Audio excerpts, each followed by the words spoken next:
Assalamualaikum warahmatullahi wabarakatuh. Sebelum kita memulai pembelajaran pada hari ini, saya persilakan kepada ketua kelas untuk memimpin kegiatan berdoa. Silakan. Sebelum memulai pembelajaran pada hari ini, marilah kita berdoa bersama-sama. Berdoa mulai. A'udzu billahi minasy syaithanir rajim. Bismillahirrahmanirrahim. Raditu billahi rabban wa bil islami dinan wa bi Muhammadin nabiyyan wa rasulah. Rabbi zidni ilma warzuqni fahma. Rabbi israh li sadri wa yassir li amri wa hlul 'uqdatam min lisani yafqahu qawli. Amin ya rabbal alamin. Baik, sebelum saya memulai pembelajaran pada hari ini, saya ingin mengecek terlebih dahulu untuk presensinya ya. Jadi hari ini siapa yang tidak hadir? Haris sakit. Kodrat izin ya, izin ada acara keluarga. Berarti hanya 2 orang aja ya. Baik. Atika izin, Amanda sakit, terus Fariza, ya baik. Sudah hanya itu? Ya baik. Selanjutnya saya ingin menyampaikan motivasi ya kepada kalian supaya kalian lebih bersemangat untuk mempelajari materi hari ini. Motivasinya adalah video yang menceritakan kisah kehidupan Haji Agus Salim ya. Nah, ini saya putarkan sebentar. Mohon disimak.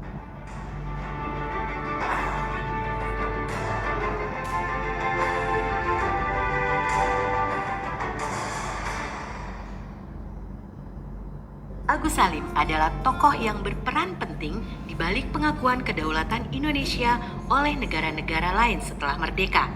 Seperti apa kisahnya? Kita simak bersama-sama yuk teman-teman.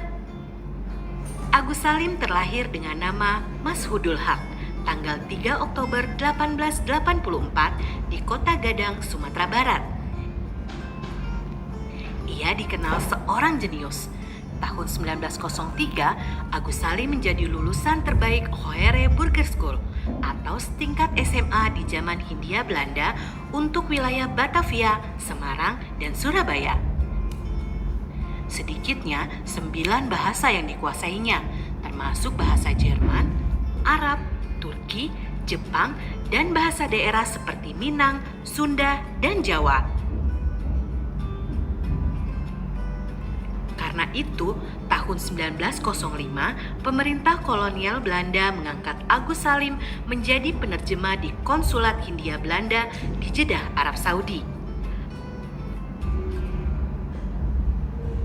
Pulang ke tanah air, tahun 1915, Agus Salim diminta pemerintah Hindia Belanda untuk menyelidiki kegiatan Sarekat Islam. Ternyata, ia malah berbalik mendukung Sarekat Islam dan jadi salah satu tokohnya hingga tahun 1937. Oleh Soekarno, Agus Salim dijuluki The Grand Old Man. Pasalnya, ia adalah anggota tertua Badan Penyelidik Usaha Kemerdekaan Indonesia. Meski begitu, Soekarno dan tokoh pergerakan nasional lainnya sangat mengagumi kecerdasan serta kebijaksanaan Agus Salim. Setelah merdeka, Indonesia membutuhkan pengakuan kedaulatan dari negara-negara lain. Soekarno pun mengutus Agus Salim memimpin perwakilan Indonesia ke luar negeri untuk memperoleh pengakuan tersebut. Misi pertama Agus Salim adalah melobi negara-negara Liga Arab. Berkat keahlian diplomasinya, Mesir mengakui kedaulatan Indonesia secara de jure dan de facto pada tanggal 10 Juni 1947, disusul Suriah, Irak, Afghanistan, dan Arab Saudi. Keahlian diplomasi Agus Salim ini kemudian juga terus dipakai dalam pemerintahan lewat posisinya sebagai Menteri Muda Luar Negeri pada Kabinet Syahrir II dan III serta Menteri Luar Negeri pada Kabinet Amir Syarifuddin.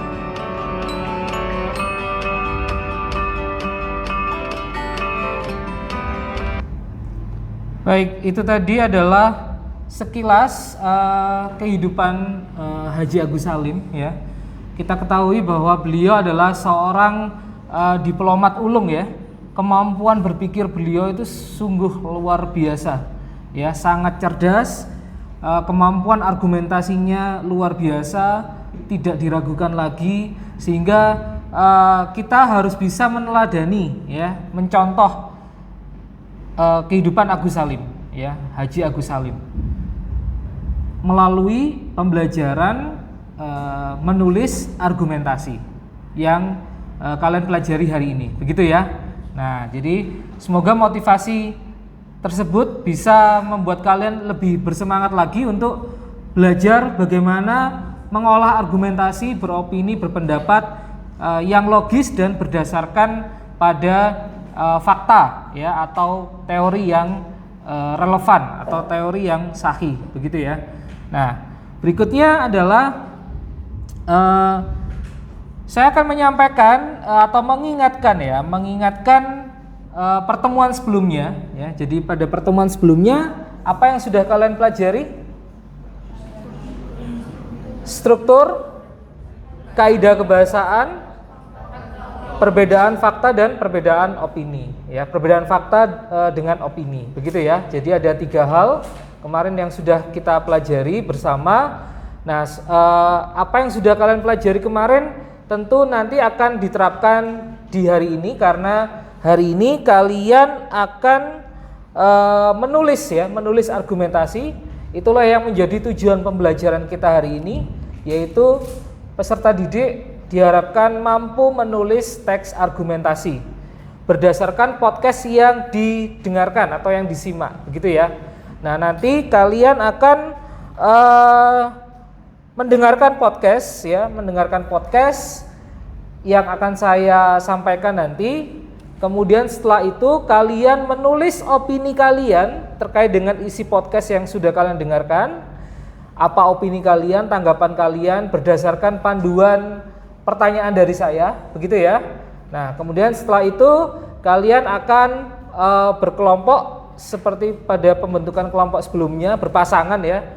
Setelah ting, kemudian pair, kemudian setelah itu kalian diskusikan di dalam kelompok itu bagaimana jadi 2 orang, 2 kepala yang berbeda, 2 pendapat yang berbeda. Silakan disatukan, diskusikan kira-kira opini apa yang tepat ya, argumentasi apa yang tepat. Kemudian juga kalian harus bisa mencari data pendukungnya ya, atau referensi. Ya, referensi untuk bisa mendukung opini yang kalian sampaikan. Jadi tidak hanya sekedar beropini, berargumentasi, tapi juga mendasarkan pada fakta atau data yang sahih ya, yang valid, yang akurat. Begitu ya. Halo, bisa dipahami? Ya, baik. Jadi itu untuk garis besar pembelajaran hari ini ya. Saya tekankan sekali lagi bahwa pembelajaran kali ini manfaatnya luar biasa, karena kemampuan argumentasi itu menentukan kalian di masa depan apakah kalian bisa menghadapi masalah yang kalian temui dalam kehidupan atau tidak. Begitu kita dapat masalah, melalui kemampuan argumentasi, melalui kemampuan analisis, kalian bisa mencari alternatif solusi ya, untuk bisa menyelesaikan masalah yang kalian hadapi dengan cara berpikir secara kritis, begitu ya, kritis dan logis. Oke, baik. Saya juga punya 2 pertanyaan ya, untuk bisa kalian renungkan, tidak perlu dijawab, tapi kalian renungkan saja. Pertanyaan pertama adalah apakah setiap argumentasi yang disampaikan itu harus disertai dengan data pendukung? Ya, data pendukung itu maksudnya adalah fakta yang didasarkan pada keilmuan ya, basisnya adalah basis ilmu. Nah, kemudian yang kedua, bagaimana bentuk data pendukung atau sumber referensi yang sahih itu? Apakah semua referensi di internet itu bisa dikatakan referensi yang sahih, yang valid? Apakah ketika kalian mencari referensi di Blogspot itu juga sudah merupakan referensi yang sahih, valid ya? Nah, itu tentu akan kalian perhatikan nanti ketika mencari referensi. Baik, untuk kegiatan pertama kalian akan menyimak podcast dari saya. Nanti akan saya perdengarkan podcast. Ini podcast agak kontroversial ya, karena memang argumentasi itu perlu masalah-masalah yang kontroversial. Ada pro dan kontra di situ. Gitu ya, jangan kaget nanti kalau ada beberapa yang loh kok begini ya pendapatnya. Nah, itu silakan nanti kalian diskusikan begitu ya. Baik, sambil dipersiapkan secara individu ya, secara individu kalian siapkan buku catatan kalian sambil mendengarkan, sambil dicatat poin-poin penting dari podcastnya tadi ya. Setelah itu kalian tanggapi ya, kalian beri opini, beri tanggapan, beri argumentasi ya. Kalian susun argumentasi kalian, apa pendapat kalian tentang isi podcast yang kalian dengarkan nanti, gitu ya. Baik.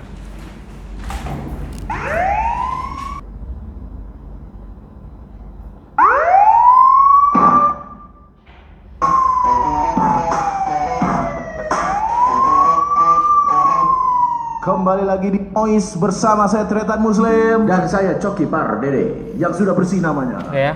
bersih karena saya sudah mencuci nama saya dengan air banjir. Waduh, kan sudah saya tolong bersih, kenapa Anda kotorin lagi? Udahlah, maksud gua apa? Udah itu akan selalu melekat sama gua sampai kapanpun. Iya, maksudnya dinikmati aja, bro. Maksud masa ente sekarang dijuluki Coki Banjir? Gua dijuluki Coki pengendali air, Bang. Kayak ini, kayak avatar gitu, ada pengendali tanah. Gua kalau bercandain longsor, Coki pengendali tanah pasti. Kalau gua bercandain Australia kemarin, Coki pengendali api. Jadi kayak ini avatar. Semua elemen ya? Iya. Ya udah Coki. Karena ente sudah kembali dan sudah bebas ngomong ya. Iya. Dari kemarin juga bebas-bebas ngomong, tapi tidak di Twitter. Karena banyak orang bijak di Twitter. Iya, ya nggak apa-apa. Anyway, kita sekarang kemarin kita sudah membahas bersama Dono tentang sepak bola. Tentang sepak bola. Jadi pembahasan mengenai sepak bola itu ini for the record ya. Itu kita sangat berhati-hati sekali. Karena cukup bahaya ya. Cukup bahaya. Kita tidak mau memperkeruh suasana. Betul. Kan ini memang kenyataannya bahwa supporter nih ada yang panas-panasan. Betul. Jangan sampai gara-gara podcast kita makin karena menurut gua Pak, makin ke masa depan mungkin agama makin ditinggalkan, tapi sepak bola tidak pernah ditinggalkan. Enggak harus ke masa depan. Ente sekarang sudah meninggalkan agama. Tapi maksud gua kecenderungannya di seluruh dunia orang kan makin apatis, makin agnostik, ngerti nggak? Dengan kepercayaan tertentu. Iya. Tapi sepak bola itu kekal, Pak. Bahkan di Brasil itu, Pak, betul, ada agama sepak bola. Oh, di bukan. Argentina yang Maradona ya? Maradona. Ya Maradona jadi Tuhan ya kan? Terus di Brasil itu sepak bola itu menjadi agama gitu. Iya. Makanya di Brasil tuh di gang-gang tuh nutup jalan tuh. Oh iya, untuk ibadahnya kan? Iya. Ya, ibadah apa ini? Ini main bola. Tapi sebegitu powerfulnya sepak bola, Pak. Ya, apalagi di Amerika Latin, ya, makanya di daerah bahkan Brasil. Di Timur Tengah pun sepak bola tuh digandrungi loh, Pak. Apa? Enggak di Timur Tengah. Ada juggling granat di Timur Tengah. Enggak, gue serius. Di Timur Tengah itu kan daerah konflik, ya. Tapi mereka tetap mencintai sepak bola. Makanya kontingennya tetap ada di Piala Dunia, misalnya Mesir. Oh iya. Atau apa? Karena memang terlepas dari mereka hidup dalam teror, hidup dalam perang saudara atau apa, sepak bola tuh tetap jadi olahraga. Lo bayangin, cuman sepak bola olahraga yang bisa disukai di seluruh daerah, mau konflik atau enggak begitu. Iya. Makanya ngeri Pak kalau gue sih lebih ngeri menyinggung sepak bola daripada menyinggung agama ya kalau gue ya. Lebih bahaya, Bro, lebih jelas ininya. Kagak ada azab, Bro. Ngata-ngatain sepak bola enggak ada azabnya, Bro. Iya, azabnya manusia. Apa? Manusia langsung turun tangan. Supporternya langsung diazab supporter itu. Tapi kita kali ini juga ada topik yang tidak kalah kontroversi. Wah, apa nih? Sebentar lagi mungkin lu akan mengalami masalah ini, tretan muslim. Kenapa tuh? Mungkin banyak yang nggak tahu, atau sebenarnya kayaknya orang udah banyak yang tahu ya, bahwa istri dari tretan muslim sekarang sudah hamil. Selamat buat tretan muslim. Yang tandanya tretan muslim akan jokesnya semakin aman. Karena ini juga ada masalah, Coki. Kan kalau kita istri hamil, kalau istri hamil kita nggak boleh jorok. Oh iya benar. Sedangkan konten kita kontennya aja musuh masyarakat. Syuting sama Coki, bagaimana saya ngomong halus. Tahu udah ke Coki. Tapi udah masih terlalu dini ya untuk mengetahui apakah anak lo laki-laki atau perempuan. Belum, masih 5 bulan kayaknya baru. Setelah 5 bulan baru Setelah ketahuan. 5 bulan. Feeling lo sebenarnya kan cowok cewek kan nggak masalah ya. Tapi Ya. lo lebih prefer apa? Kalau bisa milih. Walaupun sebenarnya mau cowok cewek nggak masalah. Cewek sih kayaknya. Tapi kalau istri pengennya cowok. Oh, lo kenapa lebih pengen? Bukannya cewek itu lebih susah ya dididiknya ya maksud gue? Karena kita nanti topiknya akan berhubungan dengan ini. Kenapa bukannya cewek itu lebih bukannya lo lebih deg-degan kalau punya anak cewek gitu? Apa yang membuat lo lebih suka punya anak cewek daripada cowok? Enggak, semuanya deg-degan bro punya anak bro. Begitu dites hamil, pertanyaanku selanjutnya ngapain? Kemarin kan aku ini istriku hamil, isi aja terus isi. Begitu hamil, waduh. apa selanjutnya? Tapi sebenarnya kalau menurut gua, nah lo kan udah bisa dibilang seorang bapak belum sih? Bisa, bapak. Lagi dalam- Bapak pre-order, bapak. Karena sebentar lagi kan jadi bapak. Lu kalau nanti jadi seorang bapak, Ya. cita-cita lo pengen jadi Kan jadi bapak. Lu kalau nanti jadi seorang bapak, Ya. cita-cita lo pengen jadi seorang bapak yang asik, seorang bapak yang kolot, lu pengen jadi bapak yang kayak gimana? Lu pasti ada gambaran dong. Ya, kalau aku sih pengen jadi bapak yang demokrasi, Cok. Maksudnya ngelarang sesuatu, nyuruh sesuatu. Ada alasannya? Ada alasannya, dikasih tahu. Misalnya ngerokok. Aku tidak menutup kemungkinan misalnya suatu hari anakku ngerokok. Nggak mungkin aku Tempeleng. Nggak mungkin, Pak. Nggak mungkin, Pak. Karena dia mungkin nanti berhenti ngerokok gara-gara takut. Bukan karena tahu itu salah. Bukan karena sadar. Oke. Kalau aku misalnya anak SD, SMP lah, SMA ngerokok, nggak aku tempeleng. Aku aja ke rumah sakit paru. Aku nginepin sama pasien TBC itu. Yang udah sekarat ya, Yang Pak? batuk darah. Lihat kamu nanti seperti ini. Bapak yang jaga Bukan karena paru-parunya jebol. Bapak ngantuk jaga kamu. duit saya yang jebol, Nak. Kalau ditempeleng kamu sakit sekali, udah. Tapi kalau kamu paru-parunya jebol TBC, jadi bapak-bapak ini muntah darah tiap malam paru-paru. Sama ini bro, menurut gua selain lo kasih tahu ke pasien yang begitu, lo tunjukin ngantrinya BPJS. Nah, Iya, pokoknya Pak. yang real, bro. Yang real pak, itu Kalau pasti kan ditempeleng, ya Iya. udah, dia diem-diem Kadang ngerokok. gini pak, kadang kan kalau di rokok itu kan ada gambar orang paru-parunya bolong. Kadang udah kebal. Udah kebal, nggak peduli. Tapi kalau kita suruh coba lihat kamu nanti. Tapi kan aku kan walaupun paru-paru nanti ada BPJS. Iya memang ada asuransi. Coba kamu lihat. Antrinya lama. Berarti harusnya bungkus rokok tuh gambarnya antrian BPJS pak, antri lama, ngurusnya lama, dioper-oper ke rumah sakit. Wah susah. Daripada penyakitnya lebih serem prosesnya. Jadi bukan takut sama penyakit. Tapi real itu. Nah, tapi kan nggak semua orang tua punya kayak gini. Ya. Makanya topik kita kali ini sangat menarik dan mungkin akan relate sama lo. Benar. Topik kita kali ini dan mungkin akan relate sama para noise yang dengar kita pada hari ini. Siapa tahu para noise juga mengalami masalah yang Saya yakin paranoid ini udah tiba-tiba orang-orang durhaka buat orang tua. Anda mendengarkan ini aja udah kebaca, pasti Anda berlawanan dengan orang tua. Topik kita kali ini adalah menurut kita berdua boleh dan dianjurkan untuk melawan orang tua. Sabar, saya tidak ngomong dianjurkan ya. Ralat, Coki doang yang tadi pas meeting nggak begitu.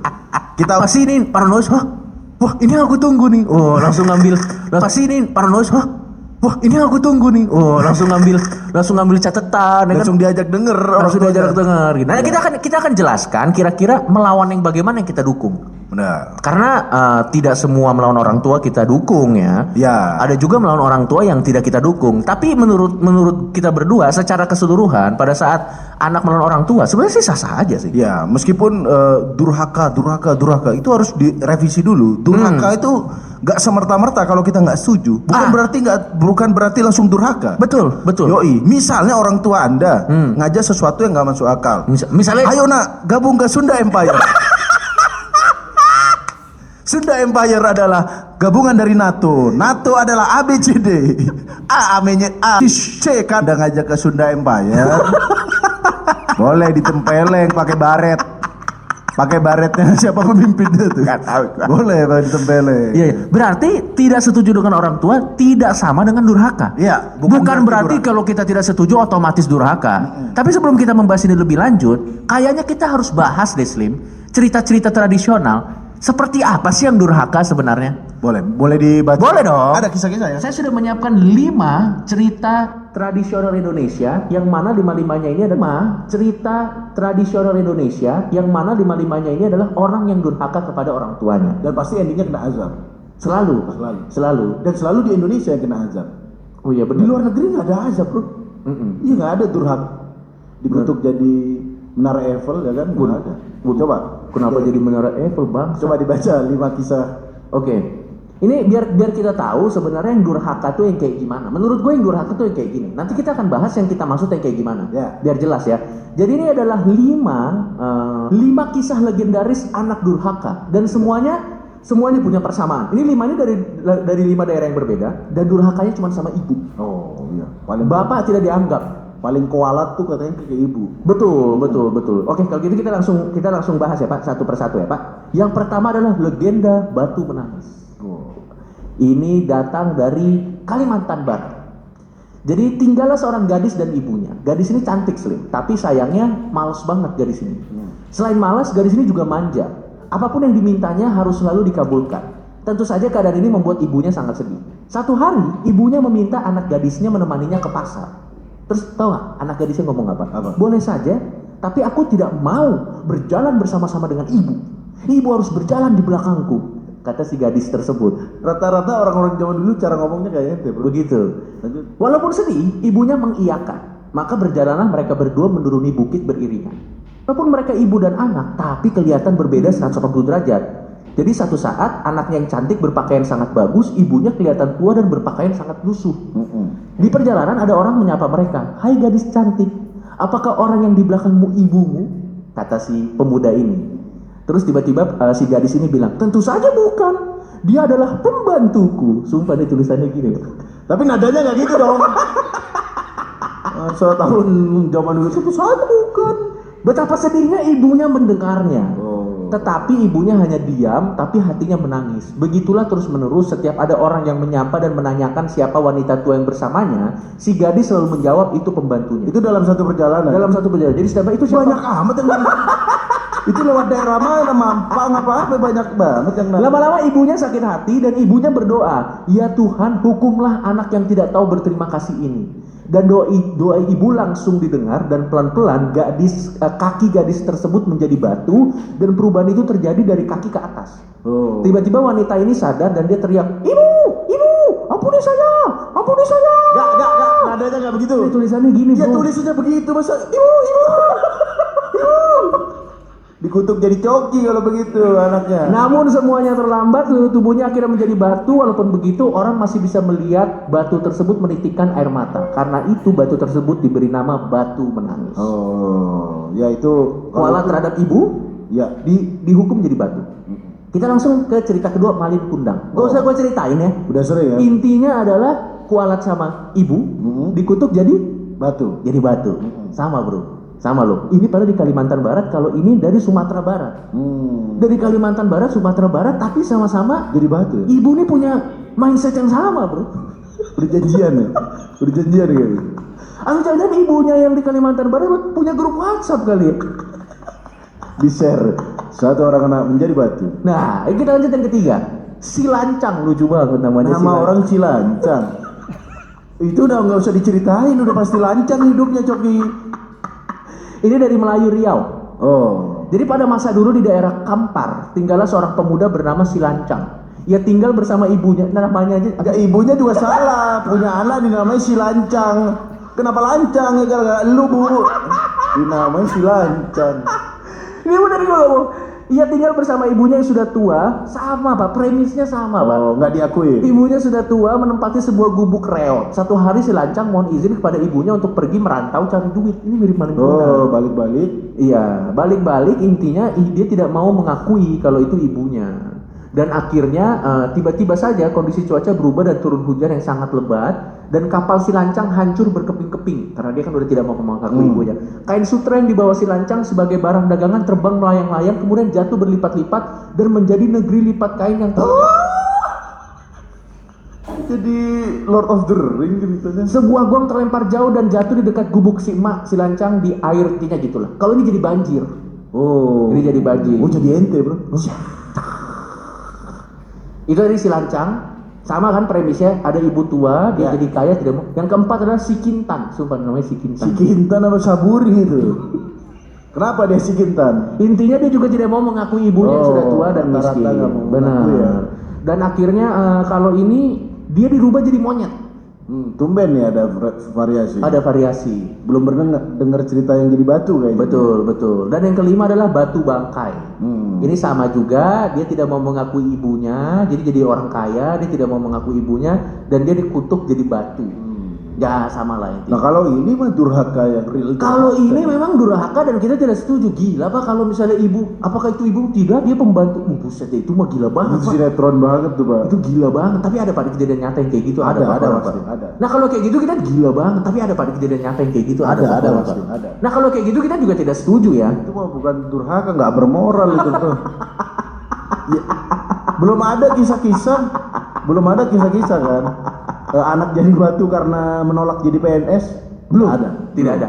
Karena menolak ini sekali lagi, menolak tidak setuju itu bukan berarti durhaka dong. Betul. Bukan berarti durhaka. Berarti kita taruh batasan dulu nih. Ya. Durhaka yang kita tidak setuju adalah kalau mempermalukan ibunya atau mengolok-olok ibunya. Nah, Misalnya bilang, apa kamu wanita tua, pergi kamu. Wah, misalnya kayak gitu, itu kita tidak setuju. Ah, kamu lebih mirip gembel daripada ibuku. Nah, padahal emang gembel itu. nah itu yang kita tidak setuju. Gak setuju ya? Iya. Tapi yang kita setuju untuk dilawan orang tua adalah pada saat kita berbeda pendapat. Nah, berbeda pendapat, misalnya disuruh ini, nggak setuju, orang tua biasa kan langsung durhaka kamu, salah kamu, nggak nurut kamu sama orang tua. Wah itu tetap Nanti dulu. boleh diperdebatkan ya. Tapi Betul. tentu saja dengan debat, dengan diskusi yang ramah, Coki. Betul, Nggak boleh tunjuk-tunjukan, nggak Jadi boleh ini. kita naruh dulu di awal ya bahwa kita setuju anak melawan orang tua, tapi ini dalam konteks di mana anaknya ini tidak mempermalukan orang tuanya atau Ya. mengolok-olok orang. Kalau itu kita tidak setuju. Ya. Tapi kalau perbedaan pendapat, misalnya ibunya pengennya dia kedokteran tapi anaknya mau sastra Jawa, itu boleh dilawan, Pak. Iya, misalnya kayak gitu, preferensi seperti itu misalnya. Ya. Atau misalnya ibunya suka Billie Eilish misalnya. Nggak, Tapi ibu anaknya mana? Ibu mana anaknya suka suka Justin Bieber Ibu misalnya. mana suka Billie Eilish? Misalnya. Terus dipaksa dengar. Dipaksa dengar. Bukan berarti durhaka ya? Bukan berarti durhaka. Dan sebenarnya Pak, kadang maksud orang tua tuh baik. Tapi maksud orang tua yang baik ini terkadang malah bisa membuat celaka buat anaknya. Ini saya sudah merangkum Pak. 5 maksud orang tua yang baik yang sebenarnya malah jadi bumerang. Yang misalnya maksudnya baik, tapi kalau dilakukan seperti ini anaknya malah jadi wadididaw. Yang pertama, apabila orang tua tidak membiarkan anak mengambil resiko. Ini salah Pak. Anak harus diberikan kesempatan untuk mengambil resiko supaya sang anak belajar bahwa keputusannya bisa ada dampak negatif. Dilindungi. Akhirnya anaknya nggak pernah mengambil keputusan Pak. Nggak pernah ambil resiko dan akhirnya anaknya ya tulil. Ngerti gak? Jadi ngerti kan, jadi pasif gitu. Anak tuh harus diajarin untuk ngambil resiko. Misalnya naik sepeda. Iya. Memang orang tua takut jatuh. Betul. Tapi biar jatuh tuh bagian dari pembelajaran. Setuju iya, nggak? kecuali anaknya Dani, Iya. Aditya yang kemarin. Orang tua tuh selalu bersikap waspada dan cenderung berhati-hati dalam menjaga anaknya. Benar. Tapi hal ini bisa membuat anak menjadi terisolasi dari kebebasan memilih pengalamannya sendiri. Misalnya, contoh, kamu kalau bergaul dengan anak-anak lain, kamu bisa terjangkit narkoba, terjangkit kata-kata kotor, akhirnya anaknya dipasung di rumah. Karena tidak berani ambil resiko, ngerti kan? Karena terlalu insecure ya. Betul. Oh, apalagi kan suka lihat teman bapak itu. Lihat tetangga bapak itu. Itu kan tetangga lu, Pak. Kan bukan berarti saya begitu tetangga bapak itu. Itu kan tetangga lu, Pak. Kan bukan berarti saya begitu. Jadi sampai taraf tertentu anak juga nggak boleh terlalu lindungin, harus dibiarin dia ngambil resiko, dia belajar. Yang kedua, terlalu cepat memberi bantuan, ini juga salah, Pak. Oh. Jadi kalau misalnya anaknya lagi salah-salah gitu, biarin aja dia berusaha dulu, jangan langsung. Misalnya anaknya nih lagi pengen belajar naik sepeda, Iya. terus agak susah-susah gitu, jangan langsung ditelepon Basarnas, tolong bantu anak saya, tolong, langsung dibantu ada polisi, tentara. Kalau renang juga renang agak tenggelam dikit, bantu tim SAR. Setiap orang tua yang terlalu cepat memberi bantuan ketika anaknya mendapat masalah merupakan langkah yang keliru. Karena dengan demikian anak tidak dapat memecahkan masalah dengan mandiri. Akhirnya jadi nggak bisa mandiri. Oh, jadi pengen dibantu terus ya? Iya. Yang ketiga, terlalu mudah membanggakan. Ini juga salah. Oh. Menurut gua ya, ini orang tua kalau anaknya jelek, bilang aja jelek, bro. Karena anak siapa cakep banget, padahal dalam hatinya, gitu. Jujur aja, bro, biar dia tidak merasa dibohongi. Ya misalnya, tapi itu juga ada pembelajaran lain. Jangan langsung dibilang bego kamu. Jangan begitu. Harus mungkin kamu kurang pinter gitu. Coba, pernahkah Anda melihat orang tua yang selalu membanggakan anak-anaknya? Biasa kalau lebaran. Oh. Biasa anak PNS. Iya. Anak PNS, anak siapa dulu? Ya kan dokter anak siapa? Giliran pengangguran, anak siapa kamu? Nadanya berubah. Kamu anak haram. Langsung. Tapi tahu nggak masalahnya kalau terlalu sering dibangga-banggain, Pak? Kenapa? Masalah yang timbul adalah anak merasa bahwa juara adalah segalanya sehingga ia belajar untuk menipu hanya untuk terhindar dari kegagalan. Oh, apapun dilakukan. Benar, misalnya contoh, kamu bagus, kamu anak bapak karena kamu ranking 1. Begitu tiba-tiba besok ranking 2, apakah akte kelahiranku dibakar? Kenapa langsung? Dia selama ini dianggap sebagai anak orang tuanya karena ranking 1 terus. Oh. Begitu dia tiba-tiba ranking 2 kan, apakah orang tuaku memandangku tidak sama lagi? Lo ngerti gak sih maksud gue? Iya. Salah, Pak, ini memberikan Karena terlalu ini ya. Betul, bro. Selanjutnya Coki. Yang keempat, mudah menyetujui banyak hal. Terlalu gampang mengiyakan, dimanjain terlalu ekstrim juga gak baik. Misalnya aku mau ini, karena memanjakan, boleh nak. Aku mau ini, silakan. Iya. Aku mau gabung ISIS. Hah? Bisa, kan siapa tahu anak-anak. Aku ingin menempeleng pengemis. Wow, langsung disediain pengemis. Itu mah ente. Itu mah nurani ente, keinginan ente dari dulu kan. Lo kalau punya anak, gue yakin lo pasti akan manjain anak lo. Tapi batas lo manjain anak lo sampai mana sih? Nah, kalau Karena kalau dimanjain, lo pernah nggak ketemu temen lo dimanjain ekstrim banget, tapi Iya, lo jadi Pak. wadaw anak. jadi wadaw, jadi nggak bisa naik motor. Ente jangan ketawa ente. Coki nggak bisa naik motor, fakta, fun fact. Fun fact, apalagi di tengah ombak. Lo batas lo manjain anak lo sampai Kalau aku sih manjain tuh memang itu soal feeling, Coki. Maksudnya misalnya dia permintaannya hiburannya masih masuk akal, ya pasti dituruti. Tiba-tiba aku ingin jalan-jalan ke Eropa. Nah, bapak aja paling jauh ke Malaysia, nak. Kamu pengen ke Eropa. Nah, kalau itu udah gak masuk. enggak masuk akal. Kalau dia pengen ke Ancol, Dufan, Aku ingin Netflix premium, masih boleh ya, itu masih oke. bapak aja nonton Indo XS1.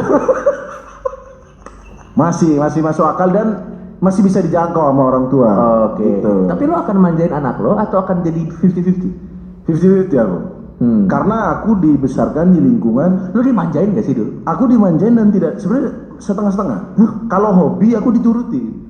Pak, aku minta bola, minta sepatu bola, minta gitar, selalu dibeli. Karena jelas ya. Jelas, begitu aku minta PS, tidak boleh.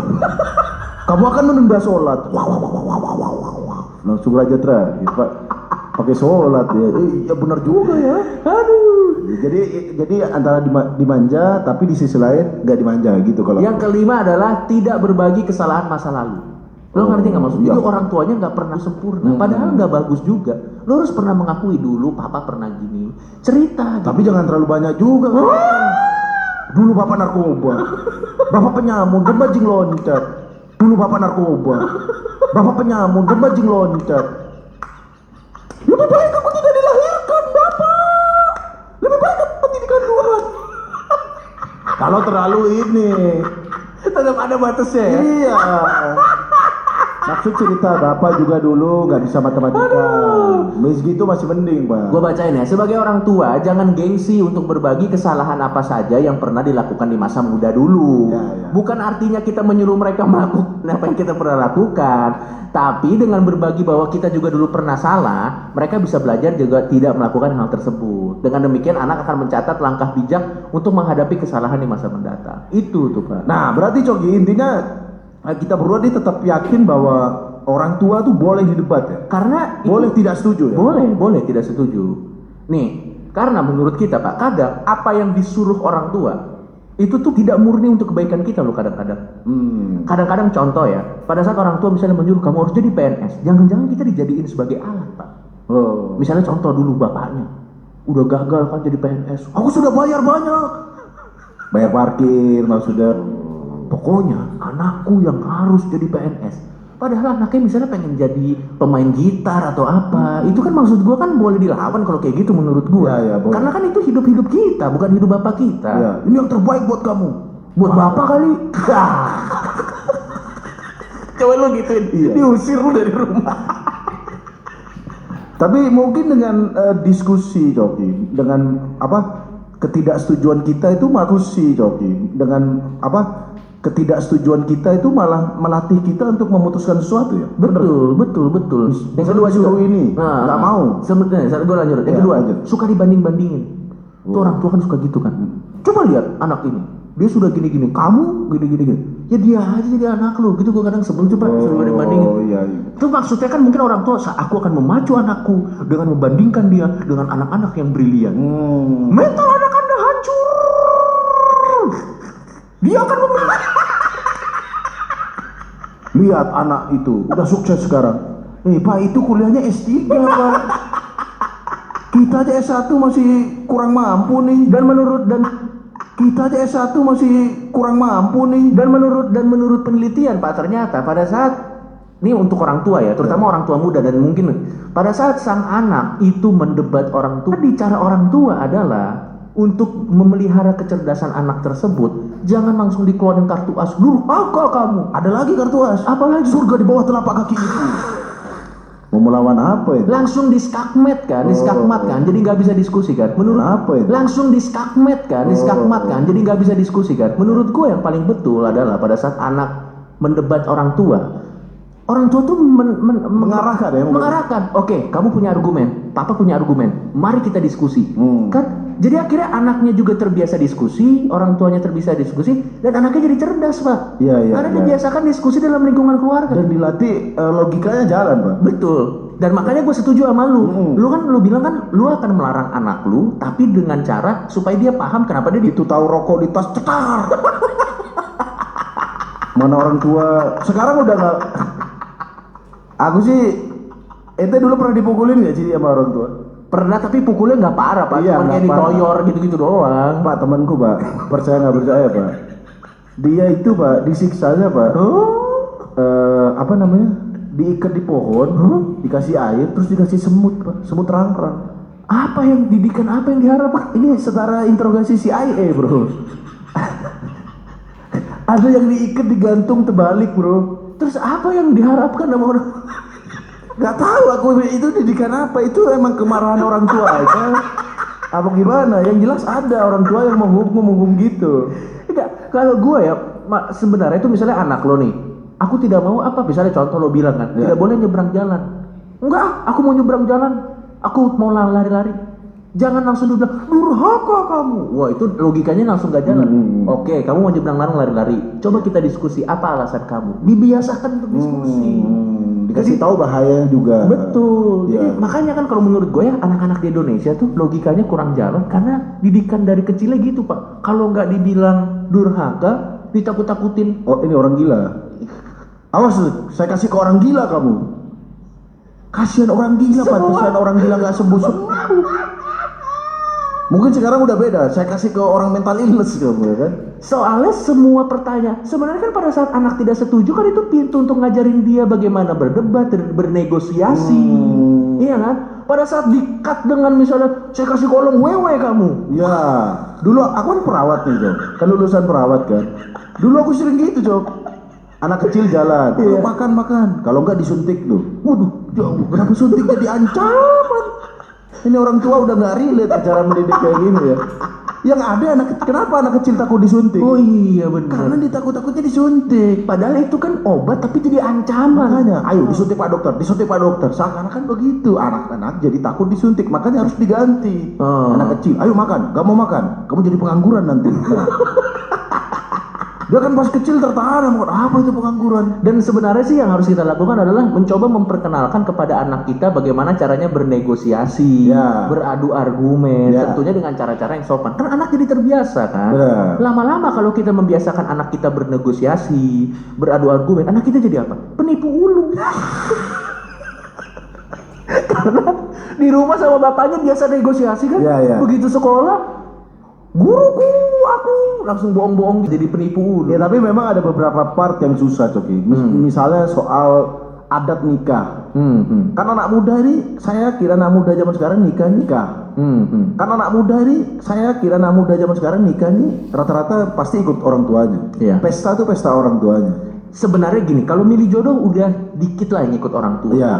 Ini menentukan pesta, Pak. Menentukan pesta, Pak. Mengundang 1.500 orang. Saya tidak kenal siapapun. Ya, ini kenapa jadi curhat ya? Enggak tapi maksud gue bukan si teman kita, Iya. si Rigen. Iya. Dia juga kan waktu nikah yang datang malah teman-teman alumni bapaknya. Makanya. Maksud gue kan, dia kan pas pernikahanku. Orang-orang apa ini? Siapa ini? Tapi maksud gue ya memang agak susah dilawan. Ya, ini. tapi sekali lagi aku tetap masih bisa dilawan. Meskipun saya sudah kalah. Tapi lo bisa ngasih tips nggak sih Sil, dari pengalaman lo Ya. pribadi? Ya gimana sih caranya menghadapi orang tua yang, tapi ini bukan hal-hal yang durhaka ya, ini Ya. hal-hal yang perbedaan pendapat aja yang boleh gitu. Ya, Misalnya, perbedaan pendapat kalau aku jangan mendebat orang tua pakai logika. Orang tua logikanya itu udah beda sama kita. Iya. Bukan berarti bodoh ya. generation gapnya ya. Tapi orang tua itu paling nggak seneng kalau dia kalah debat. Ini fakta, Coki. Orang tua itu kan pemimpin. Dia udah mendidik, tiba-tiba anaknya menemukan sesuatu yang logis dan dia kalah. Dan sebenarnya dia sadar itu. Dia sadar. Anakku pinter. Biasanya keluar kartu as yang itu tuh. Iya. Apa kredibilitasku sebagai bapak berkurang? Nah, gimana tipsnya sih? Bisa di-share? Jangan mendebat serogat. Makasih makan ego aja. Ya, saya tahu bapak ini paling berpengalaman. Ya, Bapak ini harus dikasih ego. Mau di endingnya dipatahin dikit gak apa-apa. Tapi ini kan pesta buat kita, buat saya. Atau misalnya kuliah. Iya Pak, saya Paling sering nih tahu. kuliah. Saya tahu PNS tuh bagus. PNS tuh ini. Tapi Pak, saya masih punya passion, hobi saya begini. Gitu. Tetap di awal tuh harus puji-puji bapaknya dulu. Benar. Bapak adalah bapak terbaik. Datang kan? Bapak tidak pernah memaksa. Harus begitu. Datang pakai kaos ayahku adalah ayah terbaik. Datang ada tato muka bapaknya. Iya. Gitu. Oh iya benar sih, benar. Harus itu begitu kan dulu. Soalnya kalau kita datang, tahu apa ayah? Waduh, langsung wadididau tuh. Ini loh data PNS. Lebih tinggi mana PNS dan pengusaha? Nggak boleh begitu. Iya. Oh, aku keserang. Pasti bapak begitu. Dan yang kedua, perdebatan nggak harus selesai di hari itu. Bisa dicicil? Iya. Oh. Misalnya datang hari pertama, Pak, saya nggak mau jadi PNS. Saya mau jadi musisi. Dasar kamu durhaka lu, Bapak. Surga di telapak kakimu. Udah nge-rap ya. Pasti kasih tahu, Pak, nggak apa-apa, kita nggak setuju hari ini, ya kan? Besok 2 hari 3 hari lagi datang lagi, Pak, saya pengen jadi musisi. Oh. Insya Allah berkurang itu. Iya. Yang awalnya tadi pakai durhaka, surga di bawah telapak kaki, udah nggak pakai surga di bawah telapak kaki, tapi masih durhaka. Tetap kamu durhaka ya. Gitu. Mungkin seminggu sebulan pasti dia. Berarti prosesnya dicicil, jangan pengen cepet ya, jangan pengen instan. Nggak mungkin langsung orang tua tuh langsung, wah benar juga ya. Musisi lebih menjanjikan, nggak mungkin. Iya, Karena iya. apa? Kita harus mengakui bahwa orang tua ini banyak yang masih kolot. Dan kolot itu bukan hal yang buruk. Iya, betul. Karena kolot itu kan masalah preferensi. Iya, Kita tahu bahwa musisi ini begini, dunia industri. Apakah Bapak tahu Spotify? Apakah Bapak tahu kalau anak Bapak akan manggung di WTF? Apa itu WTF? Kan nggak tahu begituan. Betul, Jadi malah repot. nggak perlu didebat. Betul, Oke, betul, nggak apa-apa betul. hari ini Pak. Berarti yang pertama adalah kita kasih makan ego. Ya. Yang kedua kita cicil debatnya. Ya, Harus menang hari itu ya. Harus hari itu. Dan yang ketiga mungkin kita harus buktikan juga dengan jalan yang kita tempuh kita bisa menghasilkan sesuatu. Nah, Jangan. kalau Anda saya tidak mau jadi PNS, saya mau jadi pengamen. Terus latihan gitar, jadi pengamen, ya kan? Ya Anda harus sadar juga meningkatkan diri. Anda harus membuktikan bahwa data, ya Coki. Dan pelan-pelan. Yoi. Dan gue yakin pasti pada saat kita nih, ini masalah sama. Kita jadi komedian kan nggak langsung diaminin kan? Oh dulu aku Pak. Bos gue juga pak, bokap gue dokter, nyokap gue suster. Untuk apa kamu membuat orang tertawa? Kamu tertawa nanti mulut kamu kering minum pakai apa? Maksud begitu? Maksud gue, tapi begitu gue tunjukin kan gue bisa hidup dari situ lama-lama. Iya. Lu juga gitu kan pasti? Iya, dulu kan. apalagi di Madura. Dulu kan- Profesi pelawak kadir doang kan? Kadir doang apa siapa tuh? Dulu aku juga tuh. Pas kan kuliah perawat lulus di Surabaya terus. Ngapain kamu di Surabaya? Ibu percaya saja. Akan saya buktikan. Ibu percaya saja. Susah ngejelasin stand up itu apa, stand up apa. Ibu percaya saja Susah ngejelasin stand up orang Madura tuh. Apa nih lama-lama sendiri? Aku tidak bilang udah. Sekarang udah diamini ya. Buat apa ijazahmu? Sampai sekarang aja nggak berguna ijazah perawat, hanya tahu Nancy doang ya kan. Sampai sekarang aja nggak berguna ijazah perawat, hanya tahu Nancy doang ya kan. Oke, tapi kan itu kan menurut kita. Ya, Kita akan ngasih senjata rahasia kita.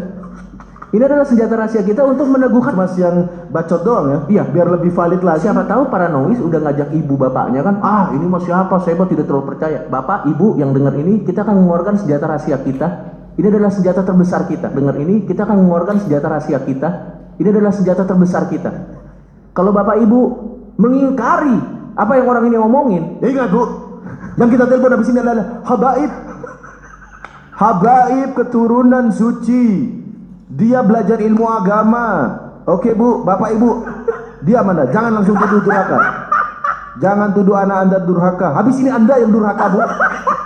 Bapak ibu tahan, kita akan telepon Habib Hussein Ja'far yang akan menjelaskan Betul. gimana boleh nggak melawan atau diskusi dan nggak setuju dengan orang tua. Langsung kita telepon. Betul. Halo bang.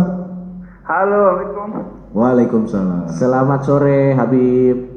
Iya, selamat sore. Bib, langsung aja kan kita tahu kan Habib kan orang yang sibuk gitu. Jadi kita langsung ingin bertanya. Kalau dari Islam sendiri, Bib, sebenarnya boleh nggak sih kalau kita melawan orang tua? Dalam arti misalnya orang tua nyuruh kita A, tapi passion kita sebenarnya B gitu. Itu ada nggak sih tips dan triknya supaya di saat yang bersamaan kita tetap bisa menjalani passion kita tanpa kuburan kita kena meteor gitu? Maksud gua kan seolah-olah kan kalau kita melawan orang tua atau tidak setuju dengan orang tua kan apa namanya kena kualat atau apa gitu. Ada nggak sih sebenarnya gimana sih Beb kalau dari Islam sendiri? Gini, pertama-tama gue ini biasanya udah cukup direpotkan sama kalian di YouTube. Sekarang nyasar ke podcast ya. Biasanya langsung itu udah nyasar ke telepon enggak ya? Makanya kita butuh lu yang membenarkan gitu, yang meluruskan. Jadi Mana-mana anda akan teror pokoknya Beb. Melindungi kami berdua anda. gimana Beb? Iya, gini, gue mau buka dari cerita aja paling ya. Boleh Beb. Ada sahabat Nabi namanya Sa'ad bin Abi Waqqas. Kuburannya, makamnya itu di Cina loh. Oh wow. Oke. Makam sahabat ini di Cina. Nah, Sa'ad bin Abi Waqqas ini pernah marah karena dia pindah agama ke Muslim. Oke. Jadi dia marah, kata ibunya, ya udah saya nggak mau makan, nggak mau minum selama kamu masih jadi Muslim. Kalau kamu tetap Muslim, saya tetap mogok makan. Akhirnya dibujuklah sama Sa'ad bin Abi Waqqas ini. Ya udah, saya sudah mantap memilih Islam begini, kamu makan. Ibunya tetap nggak mau. Oke. Sampai dibujuk dan akhirnya kata Sa'ad bin Abi Waqqas, gini deh, ini urusan iman nih. Kalau kamu, saya udah jelasin, udah bujuk kamu, tapi kalau kamu tetap maksa ya sudah, kita jalan sendiri-sendiri. Iya. Akhirnya ibunya berpikir dan kemudian open minded, terbuka pikirannya dan akhirnya mau makan. Oke. Nah dari sana turun tuh ayat yang mengatakan bahwa kita itu sama orang tua itu adalah berbakti bukan taat dalam Islam. Bedanya adalah kalau taat itu artinya tunduk secara mutlak. Oke. Nah, ketaatan itu sama Tuhan dan Rasulnya aja kalau dalam Islam. Nah, sama orang tua itu namanya birrul walidain, berbuat baik saja. Artinya yang baik lo ambil, yang nggak baik lo tolak, tapi juga tolaknya dengan cara terbaik yang bisa kita lakukan. Oke. Dan kalau akhirnya pecah kongsi, deadlock gitu, ya udah jalan masing-masing, tapi harus tetap menjaga hubungan terbaik. Meskipun misalnya orang tua kita murka sama kita, tetap kita harus selalu berbuat baik. Misalnya murka, kemudian dia gak mau ketemu kita, gitu, atau jadi emas, gitu. Wah, gua heran soalnya. Jadi ya makanya dulu kenapa orang tuanya gak mengutuk jadi emas, gitu kan? Sayang kalau batu gak ada gunanya. Sebenarnya yang menarik itu adalah pada saat hubungan kita dengan orang tua itu adalah berbakti, bukan ketaatan ya, Bib?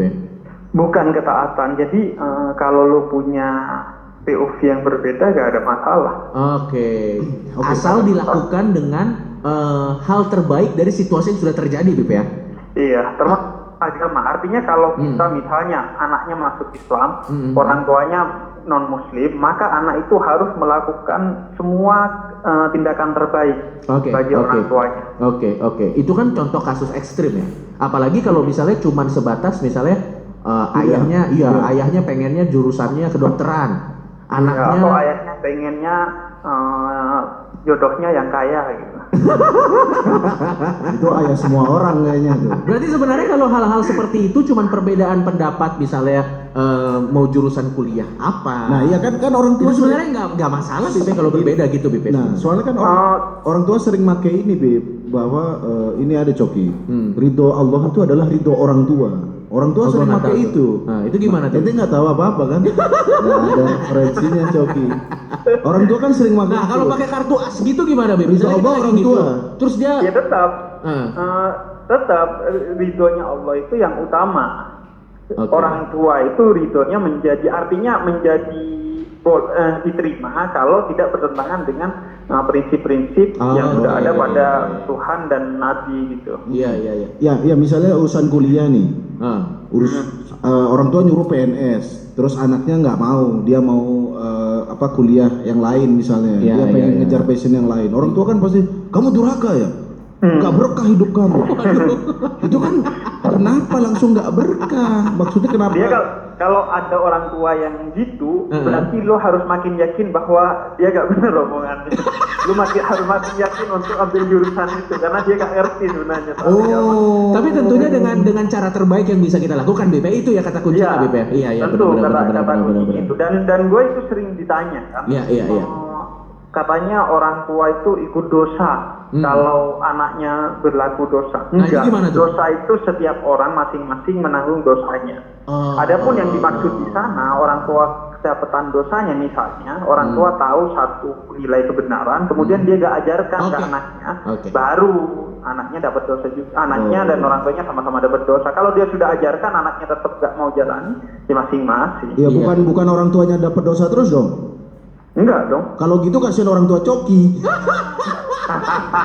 Wah, kalau orang tua gue udah asuransi, Pak. Asuransi dosa. Langsung udah asuransi dosa. Begitu anaknya seperti ini, sepertinya Mam kita harus asuransi gitu. Oke, Bib, thank you, Bib. Jadi sekarang ada pemahaman yang jelas bahwa bukan berarti ketaatan buta, itu kata kuncinya, Bib. Yoi, dan ini juga pesan bukan buat anak-anak doang, buat orang tua yang mendengarkan kamu durhaka kamu. Soalnya kan hati Anda yang lemah. Orang tua, hati Anda yang lemah, kamu durhaka kamu. Soalnya kan hati Anda yang lemah. Orang tua, hati Anda yang lemah. Soalnya kecenderungannya gini, Bib, kadang tuh ada oknum orang tua yang menggunakan kartu as bahwa melawan orang tua tuh langsung durhaka. Padahal kan sebenarnya kata kuncinya bukan di melawannya itu kan. Itu kan kadang kan anak kan kalau terus terang anak pada saat digituin kan kita kan juga langsung ke skakmat gitu seolah-olah kan dia. Terus juga apalagi pakai cerita-cerita kewalat, Coki. Oh iya, soalnya itu melawan orang tua kecelakaan. Padahal anaknya aja mabuk nyetir. Seakan-akan gara-gara melawan orang tua. Padahal diteliti emang jalanannya aja berbahaya mungkin. Tapi ini benar sih, ini benar. Terima kasih Bib atas nasihatnya yang cukup oke. Ini universal, bisa dipakai semua orang, nggak harus agama Islam. Ya nggak harus spesifik satu agama ya. Betul. Yang ngomong Habib langsung ya sekali lagi ya. Ini bukan dua pendosa ya. Iya. Habib yang menjelaskan, hei para orang tua, Kalau ini bisa jadi data, Coki. Kalau kalian yang dengerin ini anak muda, mau kuliah ini nggak boleh, mau pacaran sama ini nggak boleh, dengerin ini suara Habib. Kalau masih nggak boleh, ditempeleng pakai aplikasi noise. Bib, terima kasih banyak, sukses terus Bib. Oke, sama-sama. Oke, bye-bye. Assalamualaikum Habib. Salam. Sebuah insight dan pencerahan baru, Coki. Itu yang menurut gue bagus banget adalah sama orang tua tuh berbaktinya tuh bukan berarti ketaatan penuh, Bukan taat ya. tapi baik sama orang tua. Ya kalau misalnya orang tua sering nyuruh ke Sunda Empire, kan bukan berarti kita harus taat. Aku akan menjadi, kan bukan berarti gitu kan. Ya kita berbakti kayak misalnya iya ibu tetap misalnya memberi nafkah atau tetap care sebagai orang tua, tapi bukan berarti taat 100%, beda itu. Berbakti ya. Iya. Bukan taat. Bukan taat 100%, iya. Taat tadi hanya kepada Tuhan dan agama. Betul. Misalnya ibu orang tuanya, mari kita yang nyuruh-nyuruh yang aneh-aneh. Menyembah memogi. Tahu memogi kan? Siapa tahu ada menyembah Iya, memogi. siapa tahu. Iya. Oh iya. Ya tapi bukan berarti kamu gila. Waduh, sulit. Ibu gila. Jangan gitu, Bro. Harus Bu, maaf Bu, harus gini. Karena orang tua, Coki, ini juga fakta nih. Orang tua itu makin tua, pikirannya agak korslet, Pak. Ini Iya. ini Ini emang fakta. Bukan maksud apa-apa. Bukan jadi gila ya. Iya. Jadi gini, orang tua Balik lagi ke anak kecil kan maksudnya. balik ke anak kecil. Benar. Jadi ada beberapa saraf-saraf yang membuat dia jadi anak kecil Wah, lagi. pakar mental. Lo. Saya dulu pernah praktek klinik di panti jompo. Panti jompo, orang-orang tua itu Jogja sama perawatnya diteriak-teriakin, Pak. Woi, jangan di situ. Gitu, Pak. Kan dia kakek-kakek itu dia di lantai yang licin. Oh. Siapa tahu dia terpleset. Tapi kan memang benar ada istilah puber kedua. Iya, makanya kenapa dia diteriak-teriakin, diomel-omelin, karena dia seperti anak kecil lagi. Boleh. Tapi ini jangan langsung dipraktekin ke orang tua ya. Bapak, makan Pak. Maksudnya kita harus mentoleransi kalau orang tua kita suatu hari makin tua, pikirannya makin ini. Ada temanku, Pak. Ada temanku, bapaknya Pak udah umur 70-an, Pak. Iya. Nah, aku ingin belajar hipnotis. Tidak mungkin kita. Bapak ingin jadi Romi Rafael veteran. Nggak mungkin. Harus gini Pak, Bapak buat apa? Harus dilogikakan. Gini Pak, siapa yang mau dihipnotis oleh Bapak? Gitu. Saya akan menghipnotis dokter saya. Sebenarnya Bapak penyakitnya, saya sehat, jadi sehat. Tapi oke lah, kita udah bahas ini. Ya. Pertanyaan terakhir sih. Kalau anak lu tiba-tiba datang, Papa aku punya tato, lo gampar gak sih? Untuk tato ya Pak. Enggak, kalau udah tato apa itu ada tugasku untuk mengasih tahu. Nah, kamu jangan nato. Iya. Karena apa Pak? Nih seperti pancoki. Banyak keburukan. Kenapa nggak boleh makan babi? Jangan seperti coki. Atau misalnya lu akan datang dengan penghakiman nggak pada saat anak lu curhat pernah melakukan kesalahan? Nggak, insya Allah nggak datang penghakiman. Karena dia akan menjauh. Betul, gue sepakat. Makin menjauh dia pernah melakukan ini. Dasar kamu anak. Mana siapa kamu anak lu? Lama-lama makin parah. Pak, aku merampok toko roti. Waduh. Gak begitu dong. Tapi tetap harus diajarin. Nah, kamu jangan tato ya. Menarik. Kamu jangan berbuat ini. Masalah dia melanggar, hukumannya aku yang jelas mungkin karena zaman sekarang. Diikat kasih semut terang-terang tadi. Cipiran kalau. Tetap ngasih tahu yang baik. Karena anak zaman sekarang kan udah pasti pinter-pinter lagi ya. Betul. Oh, apalagi lu kan nih. Iya, maksud punya anak sekarang. Apalagi kalau anak lo cewek kan ngasih ini pacarku, lu pasti sebel ngeliat, kenapa orang ini dekil sekali, kenapa anakku pacaran sama orang dekil, padahal dulu lu juga sama keluarga istri lu. aku yang dekil ya. Ya udah, demikianlah episode Paranoid kali ini. Seru ya? Episode Noise kali ini seru banget, Pak. Seru bro. Yang awalnya kita mikir ini mau bahas apa? Betul. Ternyata bisa seluas ini. Dan sekali lagi Paranoid kan pasti ada yang jadi bapak-bapak muda kan? Ya, dan ada saran nggak Slim? Nggak, sebelum jadi bapak, sementara ini jadi anak, silakan, ayo lawan orang tua kita. Asal motifnya betul asal tadi baik. ya. Karena pendapatnya apa? Telepon Habib tadi. Itulah kartu as Anda untuk melawan. Kenapa kamu melawan? Bu, kata Habib Ja'far, kita hanya boleh berbakti, tidak boleh taat. tidak harus taat, apalagi tunduk. Sampai ketemu lagi di podcast Musuh Masyarakat selanjutnya, Paranoid. Bye-bye. Ya, baik. Itu tadi podcast yang sudah kalian dengarkan. Nah, sekarang tugas kalian secara individu dulu ya. Silakan ditulis poin-poin argumentasi kalian. Jadi ini murni pendapat kalian ya. Apa tanggapan kalian? Nah, kemarin saya sampaikan bahwa harus jelas ya, kalian berada di posisi yang mana. Sisi yang pro apa sisi yang kontra terhadap isi podcast tadi. Kalau di podcast tadi dikatakan bahwa kita boleh melawan orang tua. Nah, mosinya itu atau pernyataannya itu silakan kalian sikapi. Artinya kalau kalian setuju berarti kalian pro terhadap mosi tadi atau pernyataan tadi. Kalau kontra berarti ya tidak setuju. Ya. Nanti apa argumentasi kalian tulis ya, poin-poin. Kemudian setelah itu cari referensinya supaya argumentasi kalian tadi semakin kuat. Begitu, paham ya? Secara individu dulu, silakan kalian tulis ya. Saya beri waktu mungkin 10 menit ya. 10 menit untuk menulis poin-poinnya, kemudian mencari referensinya. Ya, mencari referensinya supaya argumentasi kalian semakin kuat. Gitu ya. Baik, silakan. 10 menit.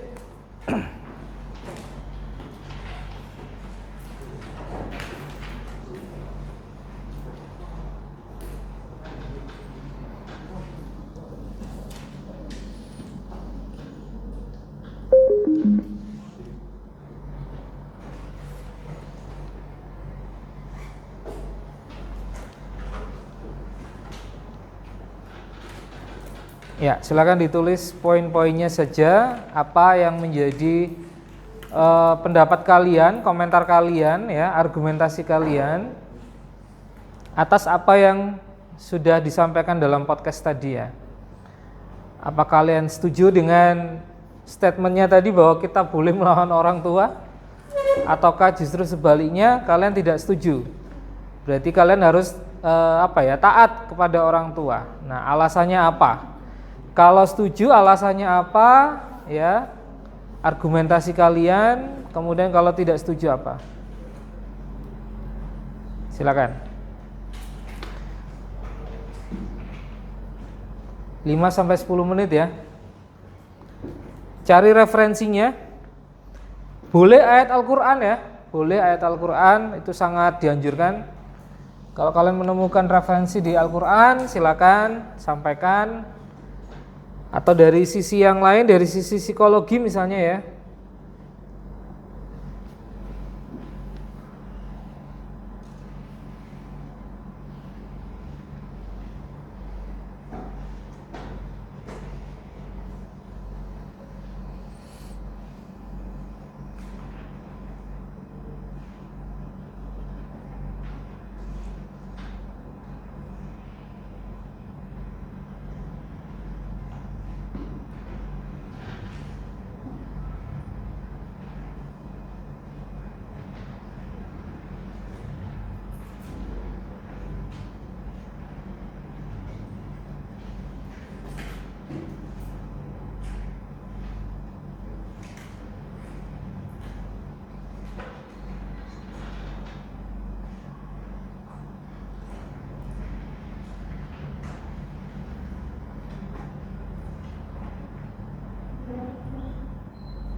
Sekali lagi saya ingatkan untuk mencari referensinya ya. Jadi tidak hanya sekadar menulis argumentasi atau opini kalian, tetapi juga perkuat opini kalian tadi dengan referensi ya. Sekali lagi referensi yang sahih ya, jangan yang di Blogspot atau di WordPress atau di Wikipedia ya.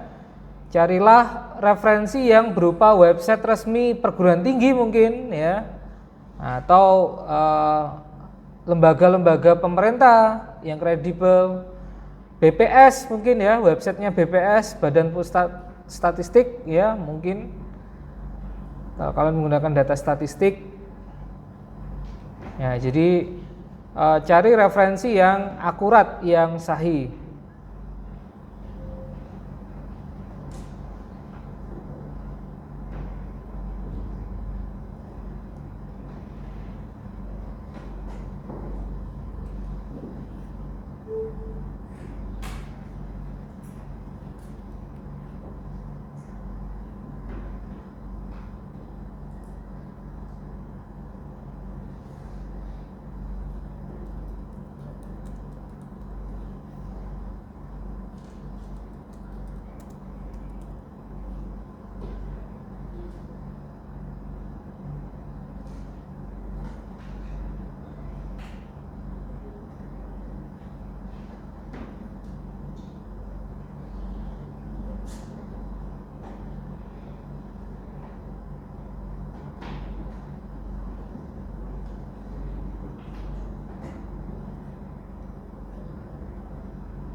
Kurang 5 menit lagi ya.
Ada kesulitan? Enggak ada ya.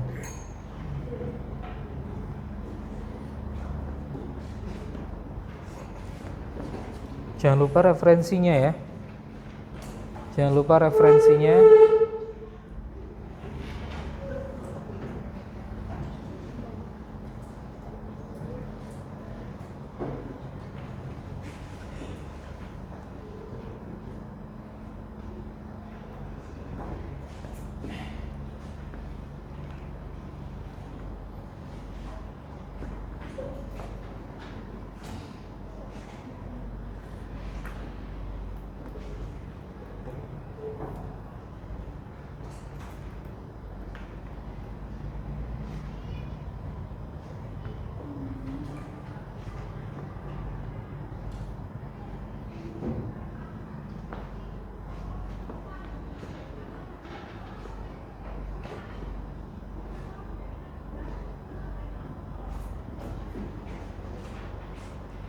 Dua menit lagi ya.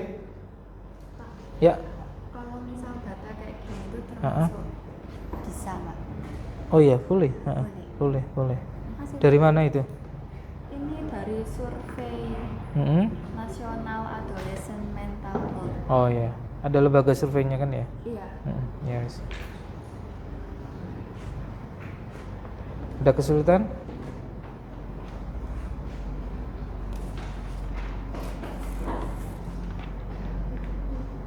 Ada kesulitan nggak? Nggak ya?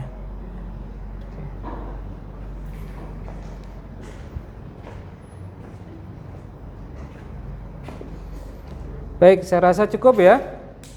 Sekarang saatnya kalian untuk berpasangan ya, berpasangan dengan teman yang kemarin sudah saya tentukan, kelompoknya sudah saya tentukan. Kalau lupa saya tampilkan lagi ya. Nah ini, silakan kalian berpasangan sesuai dengan pembagian kelompok kemarin. Kalau ada yang tidak hadir hari ini maka bisa bergabung dengan yang masih sendiri gitu ya. Atau kalau ganjil bisa bertiga begitu ya. Silakan, yuk.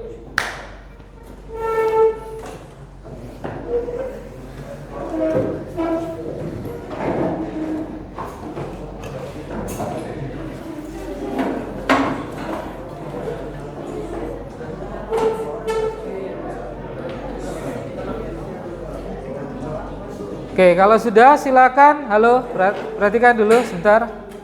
Halo. Ya, perhatikan dulu. Kalau sudah membentuk kelompok ya, silakan sekarang diskusikan tentang apa yang menjadi keputusan kalian atau hasil diskusi kalian. Kalau misalkan tadi setiap individu punya pandangannya masing-masing kan ya. Mungkin sekarang ada perbedaan pendapat. Nah, dijadikan satu. Artinya kalau misalnya satu pro, satu kontra, maka silakan diskusikan. Ini nanti yang disampaikan pro atau kontra, begitu ya. Nah, sampaikan. Alhamdulillah kalau misalnya dua-duanya sama-sama pro atau sama-sama kontra, sehingga tidak perlu ada diskusi ulang ya. Nah, jadi silakan kalian diskusikan dengan teman kalian masing-masing apa yang menjadi isi atau hasil diskusi kalian nanti.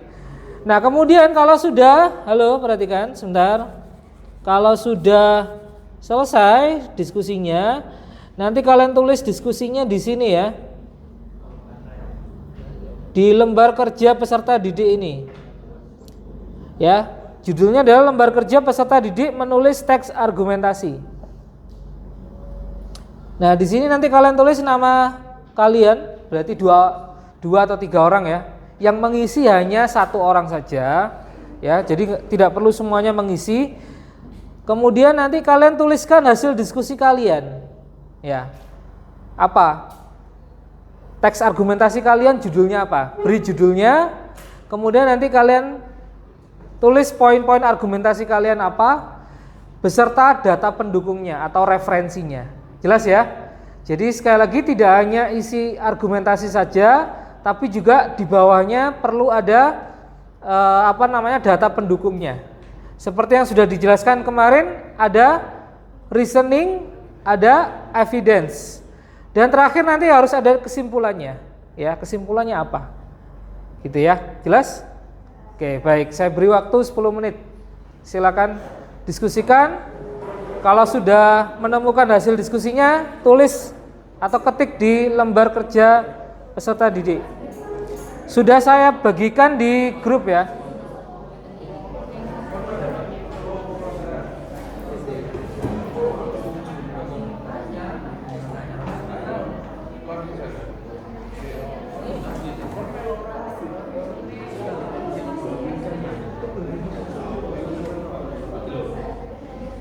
Ya, pro kontra? Pro ya? Nah, ya. Pro itu artinya boleh melawan orang tua? Boleh. Oh ya boleh. Nanti tinggal merancang ininya aja ya, apa namanya? Argumentasinya ya. Iya, sama referensinya. Iya.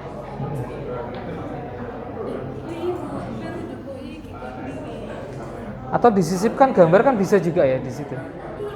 Bisa nggak? Nggak bisa ya? Atau hanya ini aja ya, berdasarkan itu.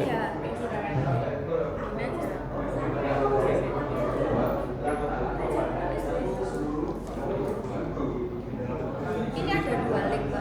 Kenapa? Ada 2 link. Iya, yang satu kan refleksi.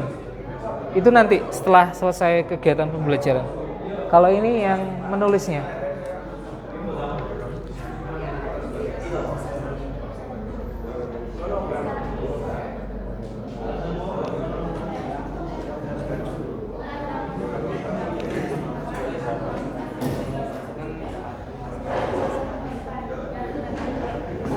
Silakan diskusikan.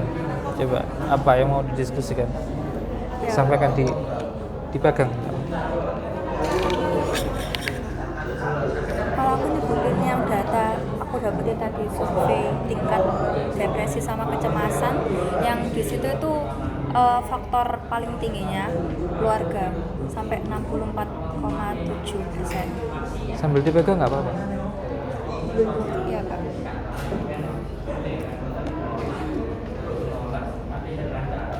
Berarti aku harus nyari tahu dulu gak sih Galvinnya siapa? Itu nggak ada keterangannya. Gak ada.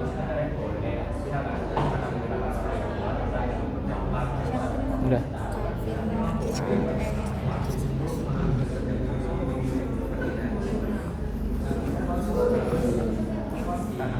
Apa diskusinya? Silakan. Apa? Nggak apa. Tadi mau diskusi apa? Silakan. Nggak apa-apa. Kontra yang ini pro sendiri. Ya, masih nyari alasannya. Alasannya. 2 pro, 1 kontra. 1 kontra. Oh, 1 pro, 2 kontra. Pro-nya kenapa pro? Karena saya setuju aja. Bahwa melawan orang tua boleh. Iya. Alasannya sudah ada ya? Iya, ini. Apa? Ya, satu alasan apa? Misalnya? Alasannya karena itu dibaca aja. Apa alasannya? Kita boleh membantah orang tua yang korupsi, apalagi uang korupsinya digunakan untuk ibadah seperti menafkahi keluarganya, berzakat, sedekah atau pergi ke tanah suci. Orang tua yang mendapatkan posisi dan jabatan dengan suap dan sogok seperti untuk jadi PNS. Oh, gitu ya. Iya. Jadi kalau orang tuanya berbuat buruk ya tentu harus dilawan ya, dibantah gitu ya. Iya. Kalau yang pro? Kontra. Yang kontra. Menurut saya melawan orang tua itu tidak boleh karena sudah kewajiban menjadi anak harus hormat kepada orang tua. Bahkan di dalam Al-Quran surat Al-Isra disebutkan tentang larangan membantah orang tua sekalipun hanya berkata Problema ini seringkali menimpa antara anak dan orang tua ketika anak dilema karena berbeda pendapat namun berbentur dengan kata durhaka kepada orang tua yang memaksakan kehendaknya. Tapi kalau orang tuanya tadi berbuat buruk bagaimana? Iya. Tetap ditaati. Iya, namanya orang tua harus ditaati, Pak. Gimana? Namanya orang tua harus ditaati. Meskipun berbuat buruk. Ya. Gimana? Berarti pro. Nah, ya, tadi kan poinnya kan di situ. Jadi apakah kita juga harus tetap menaati orang tua atau sebenarnya kita boleh melawan orang tua, tapi dalam hal yang seperti apa? Kan begitu ya? Nah, ya udah, silakan diskusikan ya.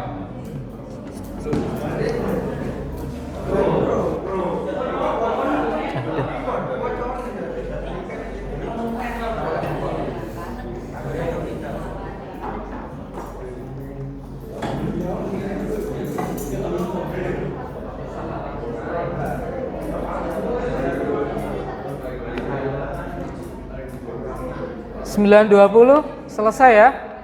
Setelah itu presentasi. Saya tunjuk secara acak untuk presentasi membacakan hasil diskusinya ya. 9.20 sekarang 9.10.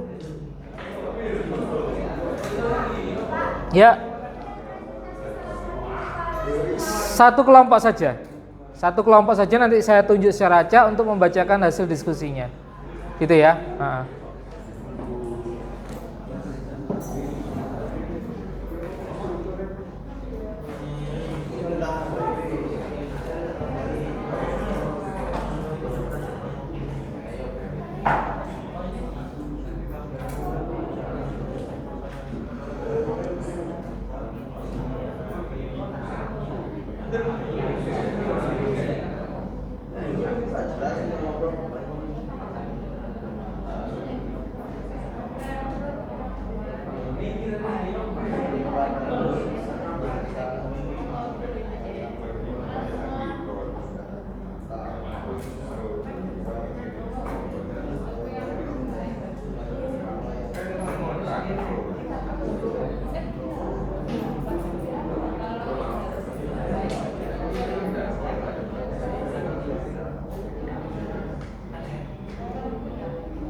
Jangan keliru ya, di situ ada dua, ada refleksi, ada lembar kerja ya.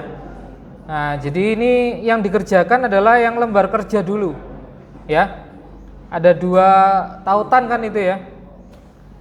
Tautan yang pertama dulu yang di ini. Silakan kalau sudah menemukan hasil diskusinya, sudah jadi hasil diskusinya, silakan dituliskan di situ.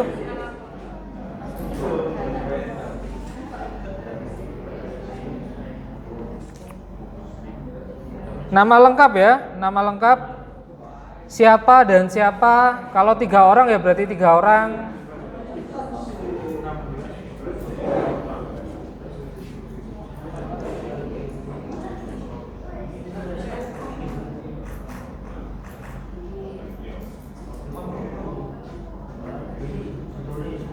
Iya, silakan dituliskan kalau sudah.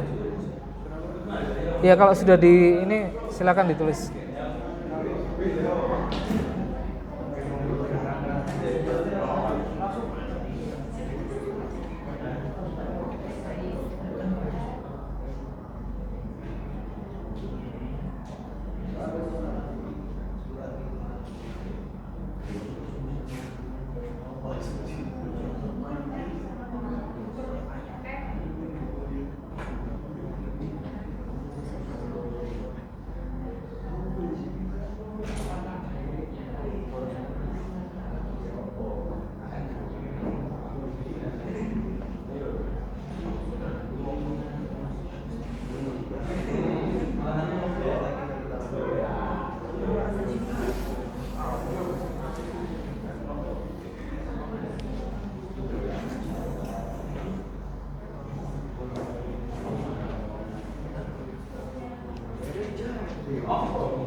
Ayo dituliskan, sudah ketemu?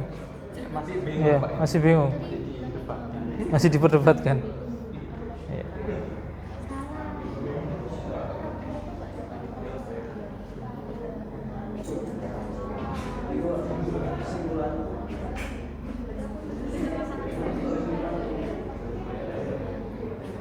Argumentasinya dan referensinya ya.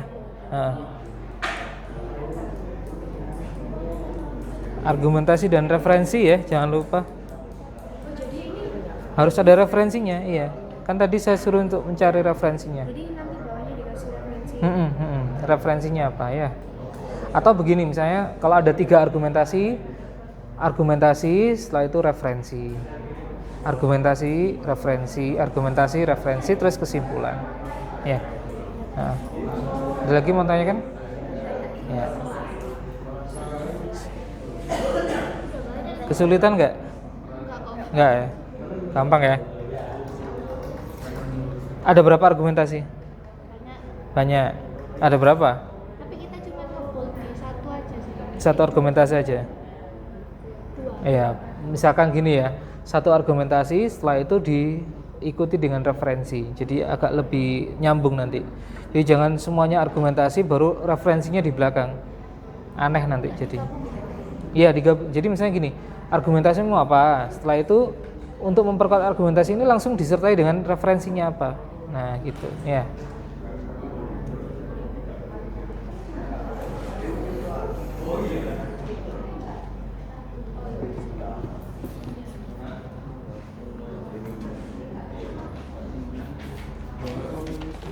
Setelah argumentasi referensi ya.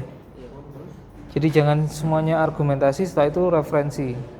Jadi nggak nyambung nanti. Jadi misalnya kalau ada 3 argumentasi 1, terus setelah itu langsung referensinya apa? Argumentasi 2, referensinya apa? Baru nanti kesimpulan. Ya. Kalau kesimpulan itu ditandai dengan apa? Jadi ya. Dengan demikian, nah itu kesimpulan. Jadi kalau kalian membuat kesimpulan harus ada kata jadinya, dengan demikian, ya, gitu ya. Berdasarkan uraian tersebut, nah, dapat disimpulkan, nah itu juga boleh, ya.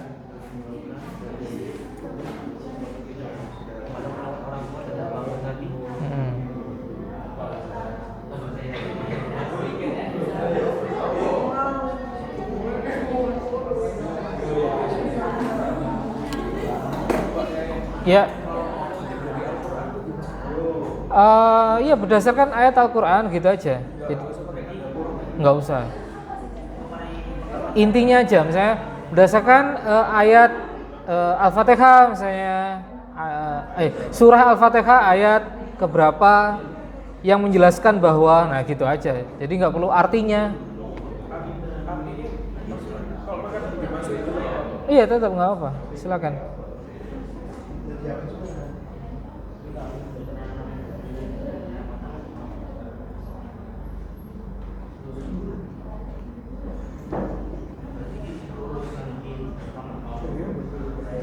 Setelah argumentasi, referensi, gitu ya. Argumentasi lagi, referensi lagi. Jadi jangan dipisah antara argumentasi dan referensi. Jadi jangan argumentasi semua, baru nanti referensinya di bawah. Setelah argumentasi, baru referensi. Ingat strukturnya ya. Argumentasi, reasoning, evidence. Nah, evidence itu yang referensi itu maksudnya, gitu ya. Jadi evidence itu adalah referensi. Tunjukkan referensinya.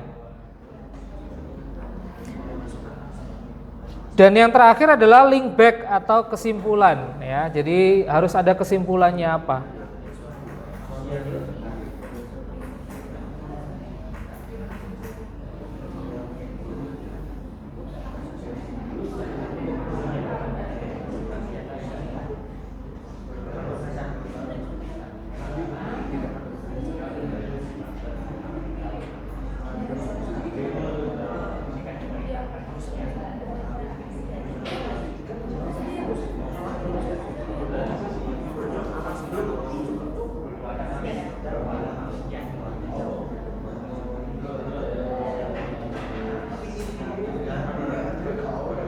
Oke, kurang 2 menit lagi.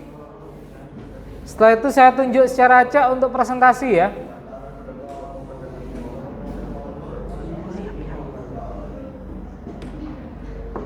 Livia, siap. Siap ya, presentasi.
Udah siap? Ya. Baik, saya rasa cukup ya untuk diskusi kelompoknya. Sekarang waktunya untuk presentasi. Saya persilakan kepada Livia dan Farah ya untuk presentasi. Silakan.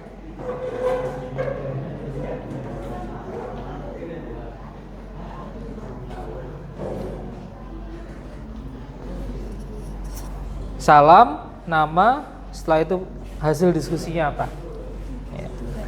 Assalamualaikum warahmatullahi wabarakatuh. Waalaikumsalam warahmatullahi wabarakatuh. Sebelumnya perkenalkan, nama saya Livia Rama Syafira, nomor urut 14. Dan saya Farah Aulia, nomor urut 9.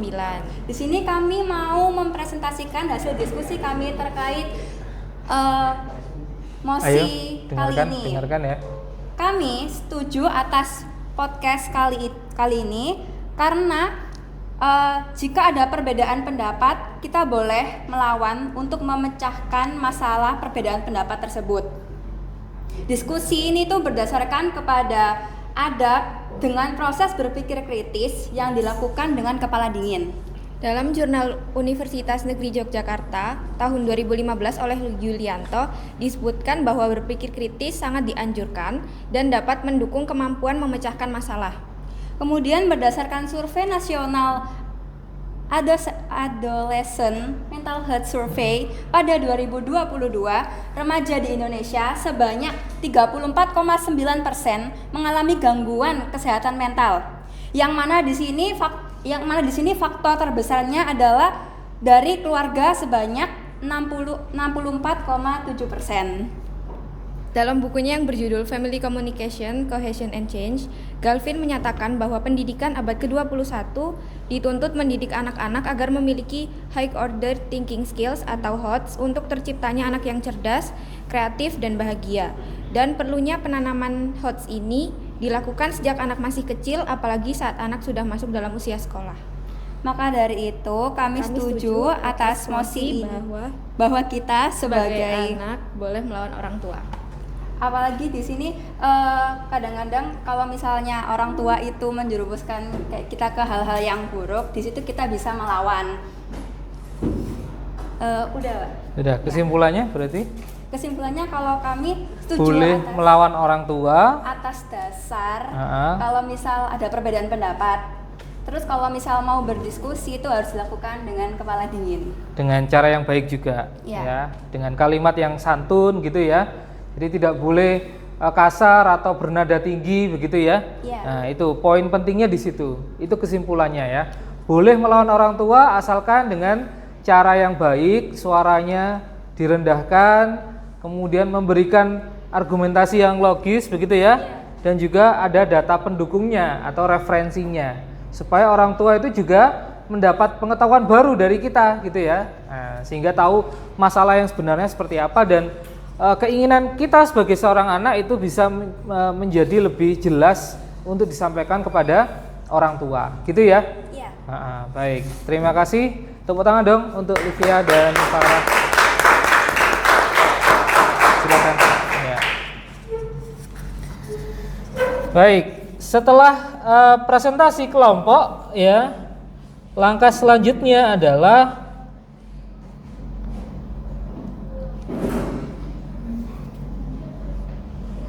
saya akan memberikan evaluasi ya, evaluasi terkait dengan kegiatan hari ini. Evaluasi yang saya berikan adalah yang pertama, sudah sangat bagus ya kegiatan pembelajaran hari ini. Kalian juga sudah aktif untuk berdiskusi, aktif mencari referensi ya untuk memperkuat opini kalian atau argumentasi kalian. Dan kemudian tadi presentasinya juga sudah sangat luar biasa. Kalian bisa menyampaikan referensi yang tepat ya, argumentasi yang logis dan kesimpulannya juga sudah sangat tepat gitu ya. Itu evaluasi dari saya. Kemudian saya juga akan memberikan lembar refleksi kegiatan pembelajaran. Nah, di sini sudah saya siapkan, silakan kalian akses.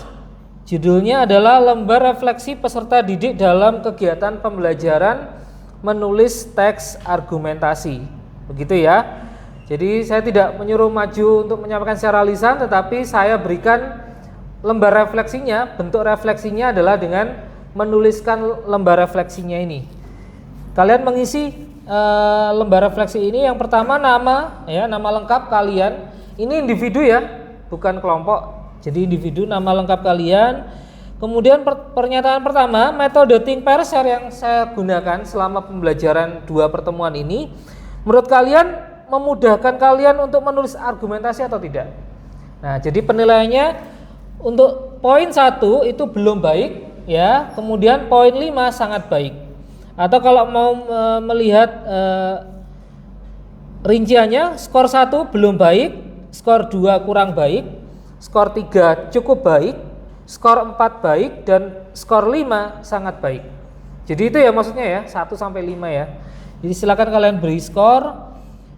Kemudian metode think pair share mampu mengembangkan kerjasama dalam satu kelompok. Nah, bagaimana pendapat kalian, refleksi kalian? Kemudian media podcast tadi yang sudah saya sampaikan, memudahkan kalian nggak untuk menulis teks argumentasi? Kalau memudahkan, ya berapa skornya? 4 atau 5 atau 3 mungkin? Ya terserah kalian ya, sesuai dengan refleksi kalian. Waktu yang disediakan untuk menulis argumentasinya tadi cukup atau bagaimana, atau kurang? Apakah guru membimbing dalam proses diskusi dan menulis argumentasinya tadi? Nah, silakan kalian tuliskan refleksinya, gitu ya. Silakan, saya beri waktu 5 menit. Nama lengkap ya, bukan nama panggilan, nama lengkap. Tenang saja, tidak akan saya marahi kalau kalian menilai rendah. Jadi itu apa adanya, silakan kalian merefleksikan diri. Itu juga menjadi masukan bagi saya ya untuk penerapan metode pembelajaran berikutnya, gitu ya.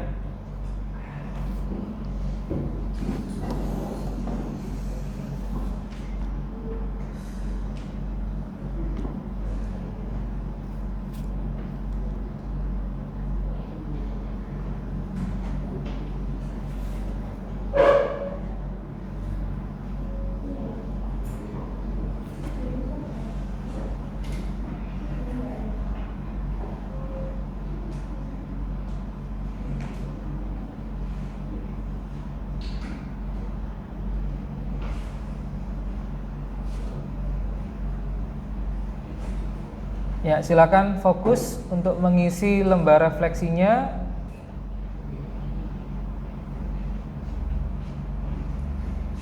Sesuaikan dengan apa yang sudah kalian terima hari ini dan kemarin ya.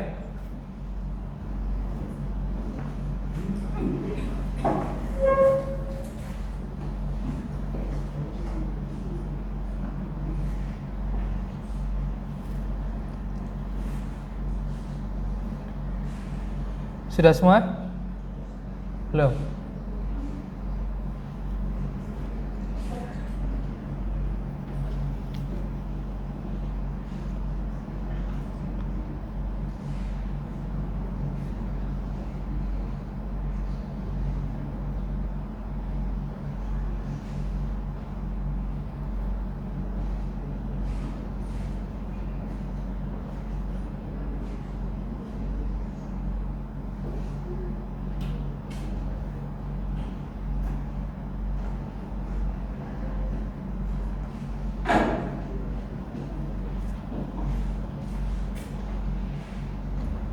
Baik, saya pikir cukup ya.